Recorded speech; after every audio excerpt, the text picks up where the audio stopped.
여러분 안녕하십니까? 장태동 행정사입니다. 저는 먼저 간단하게 제 소개를 하면 저는 37년간 공무원 생활하다 퇴직하고 지금 6년, 이제 7년 6개월째 행정사를 개업해서 운영하는 현직 행정사입니다. 제가 했던 업무는 국민권익위원회에서 조사관, 그 다음에 이제 팀장, 또 이제 과장, 이걸 끝으로 해서 이제 국민권익위를 떠나서 제가 이제 행정사를 하면서 이제 이런 경험한 거 그런 걸 토대로 말씀드리겠습니다. 자, 행정심판을 왜 해야 되냐? 행정심판을. 왜냐하면 행정심판을 반드시 해야 합니다. 행정심판은 행정소송으로. 그럼 먼저 이제 행정소송을 보면은 행정소송은 인용률이 한 10%에서 15%밖에 안 돼요. 행정소송은 법원에 재판하는 거잖아요. 행정기관을 상대로. 그리고 그거는 행정법원, 그 다음에 이제 항고하는 항고법원, 이제 고등법원이죠. 그 다음에 이제 또 대법원. 여기까지 가면서 보통 한 3년, 4년, 5년까지도 가거든요. 그리고 1심까지도 가는 데서 요새 재판이 늦어져서 1년 이상은 보통 갑니다. 그리고 많은 변호사 비용, 또 변호사 비용 대충 일반적으로 기본적으로 내면은 그거는 행정심판 이기기가 어렵더라고요. 내가 되게 보니까. 다는 아니지만.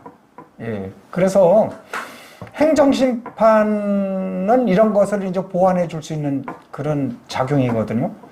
자, 그래 행정소송이 많은 시간을 소요되고 많은 비용이 소요되고 또 그 기간에 많은 환경이 변화되니까 나중에는 왜 했는지도 모른다니까요. 많은 시간 뒤에 지금 상황과 완전히 이게 일치가 안 되니까 엄청 그 어려움을 많이 겪더라고요.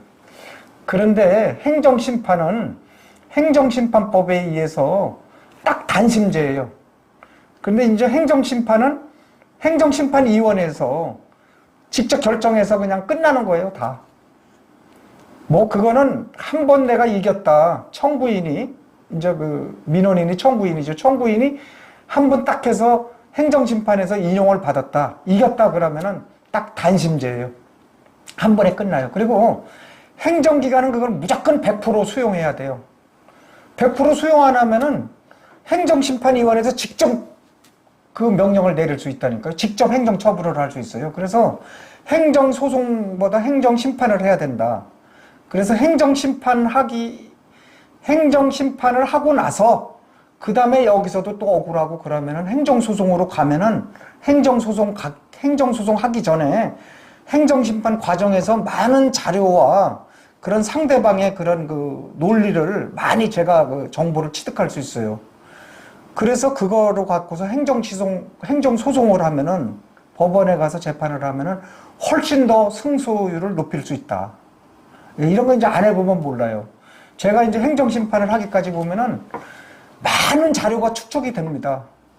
그리고 왜 상대방이 안 해줬는지 그걸 다 알게 돼요. 그래서 그 상대방의 답변서, 또 보충답변서, 보충서면 이런 걸 통해서 충분히 이렇게 확보를 하면은 그 자료만 갖고도 행정심판 자료만 갖고도 나중에 행정소송에서 유리하다. 그걸 말씀드릴 수 있어요. 그래서 또 이제 행정심판은 행정 경험이 좀 많고 또 그런 업무를 실제 담당했던 그러한 행정사를 선임하면은 또 행정기관의 원리를 잘 알고 또 공무원들하고 부딪혀서 싸울 수 있는 그런 능력과 역량을 갖춘 그러한 행정사를 하면은 행정심판을 의외로 쉽게 할 수 있고 또 변호사처럼 많은 돈을 안 들여도 된다. 이런 비교해서 제가 이런 말씀드리는 겁니다. 자, 오늘은 행정심판 참 생소하죠? 어려운 그런 용어이기도 한데 또 의외로 알고 보면 그렇게 어렵지 않거든요. 제가 쉽게 한번 말씀드릴 테니까 하기 전에 제가 드리는 말씀 요거만 한번 초보적으로 알고서 이렇게 하면 좋을 것 같습니다. 자, 행정심판을 하려면 반드시 처분이 있어야 됩니다. 처분이라는 건 뭐냐? 행정기관에서 어떤 결정을 해서 의사표시를 해주는 거야. 내가 건축허가를 신청했다. 내가 신고를 했다. 뭐 이거에 대한 뭐 어떤 행정기관의 의사표시가 있어야 돼. 안 해준다, 뭐 반려한다, 거부한다, 어떤 이런 게 있어야 된다는 얘기예요. 말로 하는 거 안 됩니다.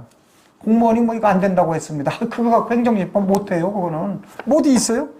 반드시 그 행정기관에 권한 있는 분, 그러니까 행정기관 장이야, 최고 책임자의 직인, 관인이 찍힌 반려처분이나 거부처분이나 그런 게 있어야 된다 이거예요. 그런 문건으로, 문서로 돼 있어야 돼요. 그게 첫 번째예요. 그래서 행정심판을 하기 전에 그런 게 없으면 그걸 받아낼 수 있도록 민원을 제출해야 돼요.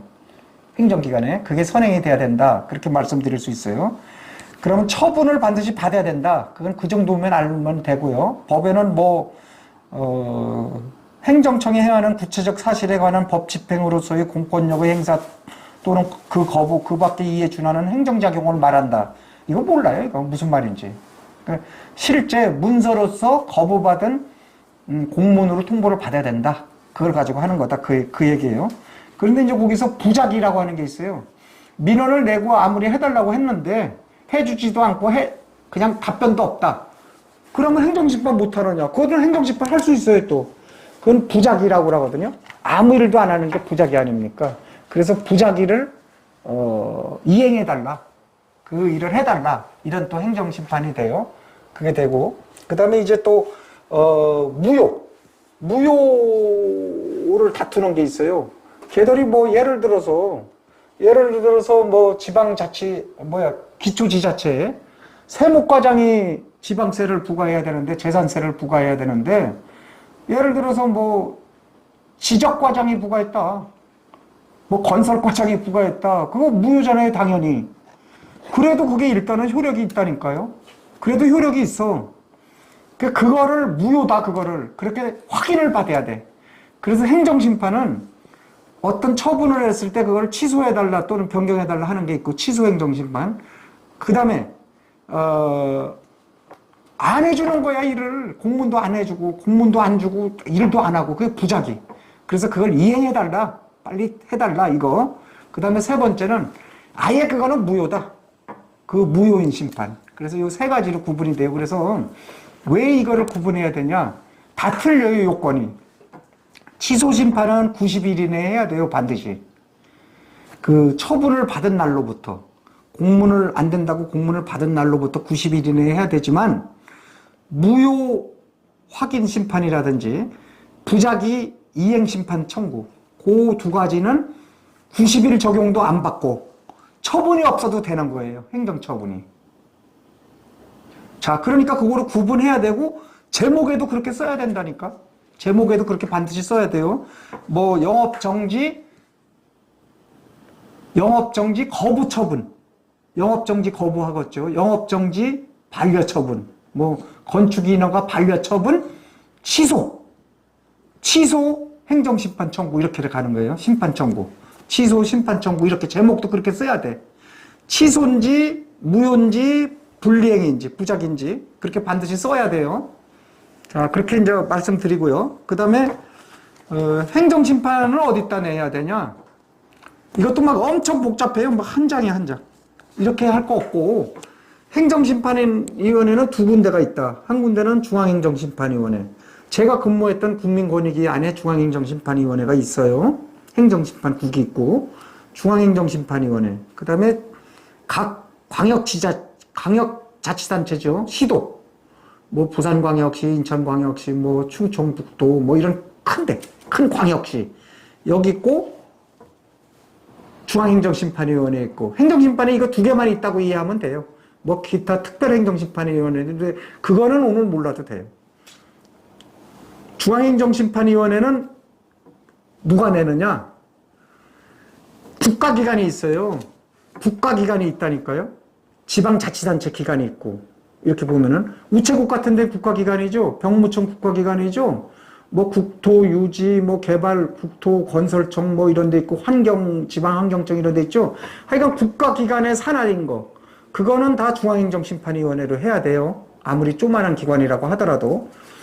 국가의 사무에 관해서 일을 하는 국가기관의 일은 중앙행정심판위원회. 또 시도, 광역시에서 거부한 거. 광역시도에서 거부한 거는 중앙행정심판위원회. 그리고 광역시도 18개 광역시도 안에 거기 행정심판위원회가 다 있어요. 부산광역시도 있고 인천도 있고 뭐 경기도도 있고 다 있어요. 그건 어디에서 하느냐? 시군구 기초지자체에서 잘못한 거. 기초지자체에서 잘못한 거는 중앙으로 가는 게 아니에요. 직접 뛰어넘어서 여기 시도로 가는 거예요. 시도로. 시도행정심판위원회. 그러니까 그게 딱 명확히 구분이 돼 있다. 중앙행정심판위원회, 시도행정심판위원회. 그래서 내는 기간을 반드시 거기다 내야 돼요. 자, 그렇게 하면 되고, 그 다음에 행정심판 위원들은 9명으로 구성돼요. 위원장 포함해서. 그런데 뭐 교수, 대학 교수 이런 분들 많고, 변호사, 뭐 그런 분들이 있어요. 그 다음에 공무원 출신들, 4급 이상 공무원이나 뭐 고위직이 있던 분들, 그 다음에 박사 경험으로서 5년 이상 하는 거예요. 그러니까 이제 그런 분들이 많고, 공무원들은 그 중에 이제 한두 명씩 들어간다. 이렇게 쉽게 생각하면 돼요. 9명 중에. 예, 그래서, 외부에서 독립적으로 한다. 그거는 뭐 변함없이 이제 확인이 돼요. 그 다음에 행정심판은 그러면 누가 청구하냐? 그거를 청구해서 법률상 이익을 볼 사람. 뭐 다른 사람을 갖고 행정심판 청구하면 안 돼요. 그거는 그 사람은 자격이 없는 거야. 청구인 적격에서 떨어져. 그래서 안 돼요. 행정심판이. 내가 그거를 했을 때 내가 직접 이익을 보는 사람이 그 법률상 이익이 있는 사람이야. 이것도 뭐 복잡하게 설명을 했는데 하여간 법률상의 이익이 있는 자. 그렇게 쉽게 얘기하면은 청구할 만한 이유가 있는 사람이야. 저쪽에 저기 건축허가 안 해줬어. 그런데 내가 그거 청구하면 안 되죠. 거기 당사자가 해야지. 건축허가 신청한 사람이 해야지. 행정심판은. 그런 얘기예요. 복잡한 얘기 하나도 없습니다. 자, 그 다음에 이제 제3자도 있어. 묘하게 보면은. 그 이해관계가 있는 제3자도 할 수 있어요. 그것도, 심판 참가 신청을 하면은 똑같아요. 그분도. 그러니까 이해관계가 있는 사람은 반드시 해도 된다. 제3자라도. 같이 참여한다. 그래서 심판 참가 그 자격이 있다. 그리고 그 효과도 똑같이 미치는 거예요. 그 다음에 이제 행정심판 청구서는 2장을 제출하게 돼 있어요. 2부를. 예, 그래서 2부를 제출해야지 한 부가 그 피청구인한테 가는 거예요. 해당 기간에 가야 되잖아요. 한 부가. 그래서, 청구서도 2부 제출하고 답변서도 2부 제출해야 돼요. 그러면 우리가 청구인이 청구서를 제출하면은 그게 한 부가 해당 기간으로 피청구인한테 가면은 피청구인이 답변서를 작성해서 또 2부를 보내. 그러면 그 2부 중에 한 부가 또 나한테 와요. 청구인한테. 그러면 그거에 대해서 내가 또 뭐 이렇게, 얘들 답변이 엉터리네? 내가 더 할 말이 있네? 그럼 보충서면으로 제출하는 거예요. 그럼 또 내가 작성한 거에 대해서 보충서면에 대해서 상대방이 또 보면, 이것도 또 내가 또 할 말이 있네? 그러면 또 거기서도 보충서면 제출하는 거예요. 그 보충서면이 그런 말이에요. 그래서 청구인은 청구서를 제출한다. 그 다음에 피청구인은 답변서를 제출한다. 그 다음에 그거에 대해서 이의가 있고 서로 공방을 주고받는 거는 보충서면이다. 복잡하지 않아요. 재판은 엄청 복잡해요. 이런 서류가. 행정재판은.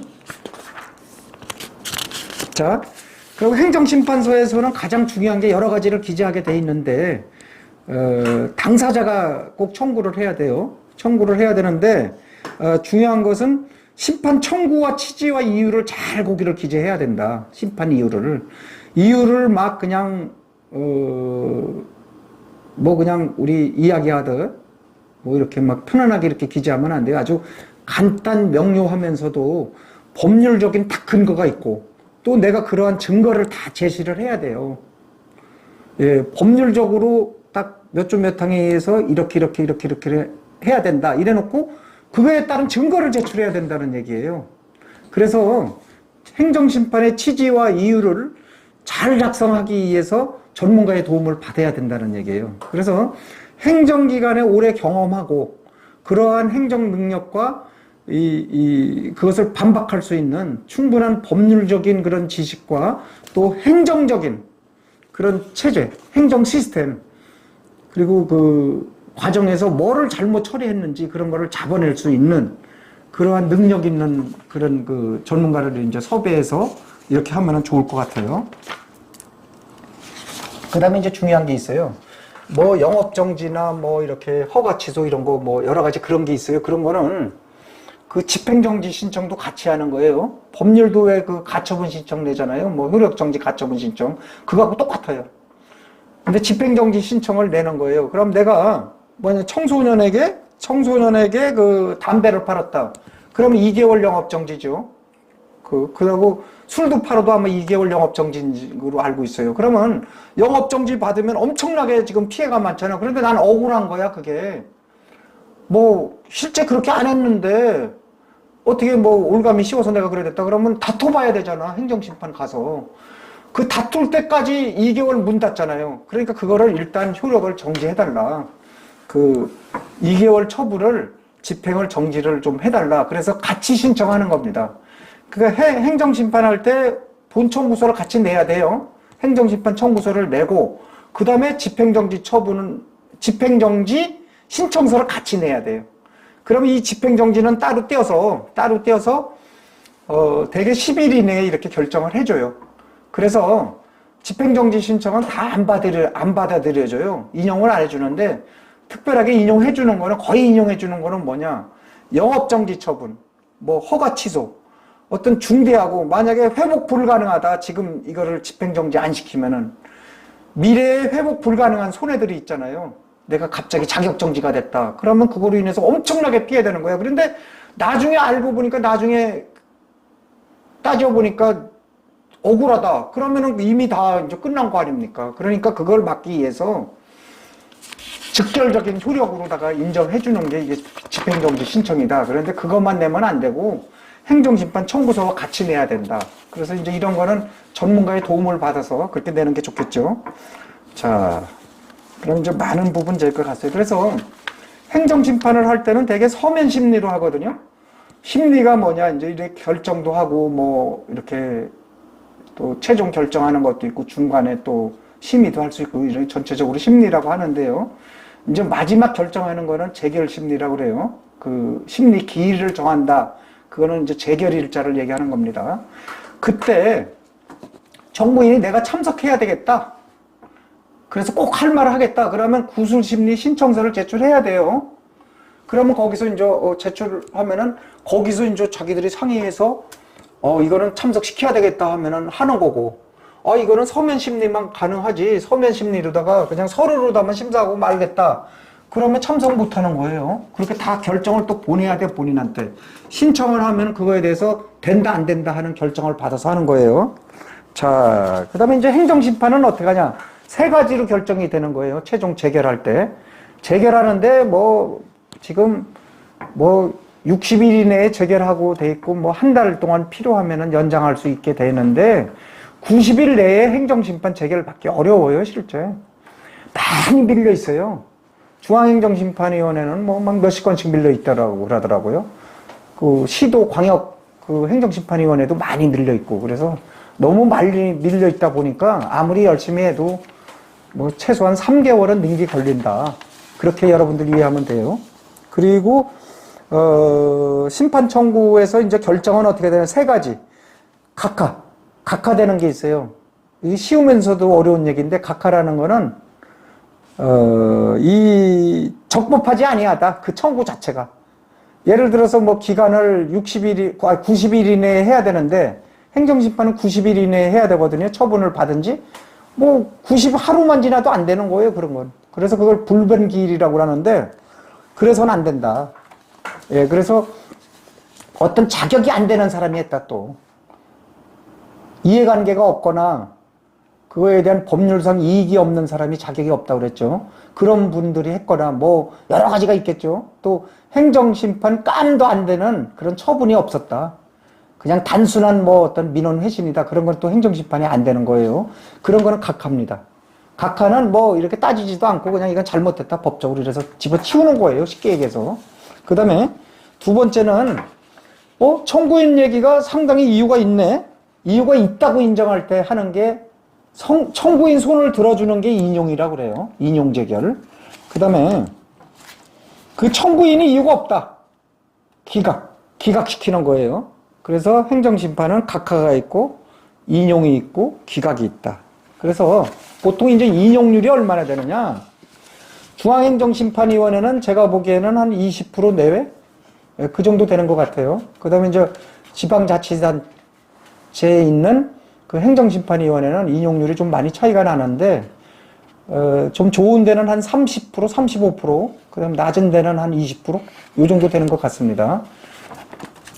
자, 그리고 이제 행정심판을 하면 이렇게 꼭 마지막 심리기일에 가서 재결 안 하고 그냥 조종하는 것도 있어요. 법원 마냥. 우리 조종해서 뭐 화해 권고도 하고 이런 거 있잖아요. 그렇게 조종으로 하는 경우도 있는데 이 경우는 많지 않아요. 별로. 또 이 경우를 하려면은 많은 능력 있는 사람이 열심히 책임감을 갖고 해야 되는데 조종해서 행정심판 끝냈다는 거 못 봤어요. 지금까지. 그런 제도는 있다. 자, 그 다음에 이제 중요한 게 있어요. 행정심판을 하고 나는 행정소송을 해야 돼. 그래갖고서 행정심판에 많은 자료를 제출했습니다. 그럼 그거 반환받을 수 있냐? 이건 반환 신청하면 다 주게 돼 있습니다. 정보공개 청구는 뭐 이렇게 봐서 안 주도 돼, 법에. 주는 게 있고 안 주는 게 있어요. 정보공개 청구하면은. 정보공개법에 나와요. 그런데 행정심판은 반드시 반환해야 된다, 서류를. 전체를 싹 주는 거예요. 거기 한 부도 떼어놓으면 안 돼. 반환할 때는. 결정이 끝났기 때문에. 그런 걸 좀 알고 계시면 좋아요. 그래서, 우선 행정심판을 하시려면은 문서를 이제 반려처분이나 거부처분의 문서를 보면은 90일 이내에 행정심판 또는 행정소송을 할 수 있다. 요런 말이 나와요. 그럼 그거 행정심판 청구 90일 이내에 하면 돼요. 그런데 그런 게 안 써 있다. 그거는 행정기관에서 못 쓴 거죠. 잘못하고 못 쓴 경우도 있어요. 그런 경우는 90일 기간 적용 안 받는다니까? 그러면 아무 때나 그거 아는 날로부터 하는 거예요. 그래서 90일이 필요 없고, 그 대신 180일을 또 경과하면 안 돼. 180일 이내에는 행정심판이라는 하라고 하는 그런 통지가 없었다. 문서 뒤에 없었다. 마지막에 꼭 쓰거든요. 뭐를 거부처분, 반려처분할 때, 이거에 이의가 있을 경우에는 90일 이내에 행정심판 또는 행정소송을 해라. 할 수 있다. 이랬는데 이걸 안 썼다. 밑에. 행정심판, 행정소송 얘기를. 그랬을 때는 180일 이내에 행정심판 할 수 있다. 90일 기간을 적용 안 받는다. 그런 말씀을 드렸고, 또, 행정기관도 반드시 그런 어떤 인허가 처분에서 거부 처분을 할 때는 행정심판을 할 수 있다는 그런 절차, 또 그런 그 행정심판 기간을 반드시 명시하게 돼 있다. 이거를 명시 안 하면 잘못하면은 그 처분이 무효가 되는 경우도 있어요. 그러니까 이제 공무원들도 이건 많이 신경 써서 거의 많이 기재하더라고요, 요새. 오늘은 제가 여기까지만 간단하게 말씀드리고 행정심판 하기 전에 요 정도만 알고 하세요. 너무 뭐 복잡하게 이거 법 봐도 잘 모르고 그러니까 여기까지만 알고 하시면은, 그리고 전문가 행정 경험이 있고 또 실제 많은 그 분야의 경험이 있는 그러한 행정사한테 맡기면 좋을 것 같습니다. 그러면 변호사하고 마지막으로 변호사하고 행정사하고 누구한테 맡기는 게 좋냐? 여러분들 어떻게 생각해요? 변호사는 법원에서 소송해서 재판으로 양 당사자가 다투는 민사재판, 형사재판, 행정재판 이런 거에 하는 게 변호사가 우위가 있고 비교 우위가 있고, 행정기관에서 행정기관과 다투는, 그리고 행정심판위원회라고 해서 행정기관이 결정하는, 행정심판위원회도 행정기관이에요. 거기서 결정하는 거, 그거는 행정사가 잘하고 또 행정사가 그거에 대해서 많은 경험과 이런 게 많고, 또 변호사들은 그런 그 행정 경험이 없기 때문에 많은 거를 놓치는 부분이 꽤 많더라고요. 물론 뭐 잘하는 부분도 있어요. 그걸 제가 뭐 부인하는 건 아니에요.